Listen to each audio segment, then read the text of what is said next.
আজকের রেসিপিটি মাছ মাংস ছাড়াই। দেখতে পাচ্ছেন যে আজ আমি মাছ মাংস ছাড়া একটা নতুন রেসিপি নিয়ে আপনাদের সামনে চলে এসেছি ফ্রেন্ড।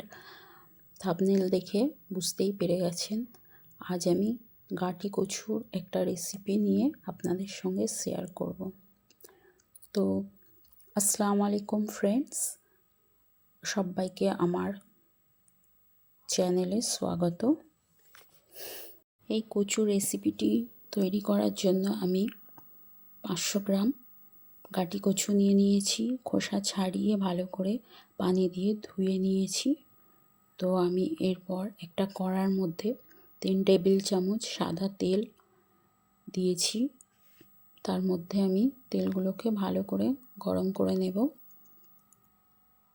আমার তেল অনেকটাই গরম হয়ে গেছে। এরপর আমি এর মধ্যে কেটে রাখা আলুগুলোকে ভালো করে ভেজে নেব। সামান্য পরিমাণ নুন আর হলুদ অ্যাড করে ভালো করে আলুগুলোকে আমি লাল লাল করে ভেজে নেব। দেখতে পাচ্ছেন তো আমি আলুগুলো ভাজা হয়ে গেছে প্রায়। ওই তেলের মধ্যেই আমি কচুগুলোকেও ভেজে নেব। অনেকে আছে এই কচু সেদ্ধ করে রান্না করে, তো আমি ভেজে নিয়ে রান্না করব, যার ফলে স্বাদটা আরও ডবল হবে। তো আমার আলু কচু ভাজা হয়ে গেছে। তার মধ্যে আমি 2 টেবিল চামচ তেল আরও অ্যাড করলাম। আর ফোড়নে দিচ্ছি 2 শুকনো লঙ্কা, 1 টেবিল চামচ জিরে দিয়ে আমি একটু নেড়ে চেড়ে নেব।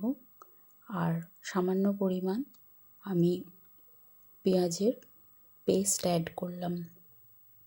পেঁয়াজের পেস্টটা অ্যাড করলে এর গ্রেভি আরও টেস্টটা বেশি হয়। তো আমি ওটাকেও নেড়ে চেড়ে নিলাম। তারপর এর মধ্যে আমি 1.5 চামচ পরিমাণ আদা রসুনের পেস্ট অ্যাড করলাম। এটাকেও আমি ভালো করে নেড়ে চেড়ে নেব। দেখতে পাচ্ছেন আদা রসুনের স্মেলটা চলে যাওয়ার পর এর মধ্যে আমি মশলা অ্যাড করলাম। 1 চামচ পরিমাণ শুকনো লঙ্কা গুঁড়ো, আর হলুদ গুঁড়ো 1 চামচ, জিরে গুঁড়ো 1 চামচ, আর স্বাদ মতো নুন। তো মশলাটাকে আমি ভালো করে কষিয়ে নিচ্ছি। তেল ছেড়ে দিয়েছে। তার মধ্যে আমি সামান্য পরিমাণ টমেটোর পেস্ট অ্যাড করলাম। এটাকেও ভালো করে নেড়ে ছেড়ে নেব।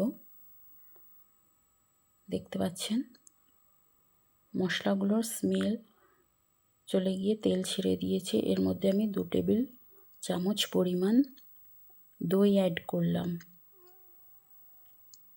তরকারির স্বাদটা আরও অনেক অনেক বেশি আসার জন্য। তো আমি দইটা নেড়ে চেড়ে, দেখতে পাচ্ছেন তেল ছেড়ে দিয়েছে ওপরে। এইভাবে একবার কচু রান্না করে দেখবেন। মাছ মাংস ভুলে গিয়ে আপনারা এই তরকারি দিয়ে আপনারা 1 থালা ভাত খেয়ে নেবেন। তো এরপর আমি ভেজে রাখা আলু আর কচু দিয়ে দিলাম। এইবারে 3 থেকে 4 মিনিট ধরে আমি ভালো করে কষিয়ে নেব মশলার সাথে। হ্যাঁ বন্ধুরা, আমার চ্যানেলের ভিডিওগুলো যদি আপনাদের ভালো লেগে থাকে তো অবশ্যই সাবস্ক্রাইব করে পাশে থাকবেন। আর ফেসবুক থেকে দেখলে পেজটাকে অবশ্য ফলো করে নেবেন। তো দেখছেন আমি ভালো করে শুকনো শুকনো করে আমি এটাকে কষাবো। এর মধ্যে এখন পানি অ্যাড করব না। এই পর্যায়ে আমার রান্নাটাই হয়েছে। ভালো করে মশলাগুলো আমি কচু আর আলুর মধ্যে মিক্সড করে দিয়েছি।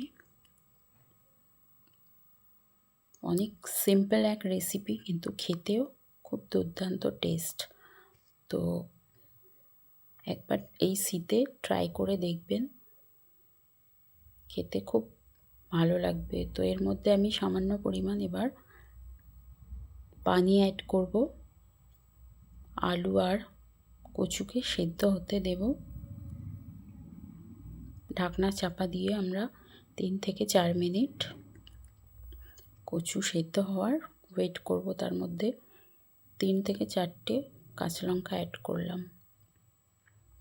তো আমি ফুটতে দিয়েছিলাম, আমার আলু আর কচু অলমোস্ট সেদ্ধ হয়ে গিয়েছে। গ্রেভিটাও দেখছেন কতটা গাঢ় হয়ে গেছে। আমার তরকারিটি প্রায় কমপ্লিট। তো কালারটা দেখছেন কতটা লোভনীয়, খেতেও কিন্তু খুব দুর্দান্ত। একবার ট্রাই করে দেখবেন আর এইভাবে আমার পাশে থাকবেন। আগামী দিন আমি আরও ভালো ভালো রেসিপি আপনাদের সঙ্গে শেয়ার করব। তো আজকের মতন টাটা, চলে আসবো আবার নেক্সট কোনো ভিডিও।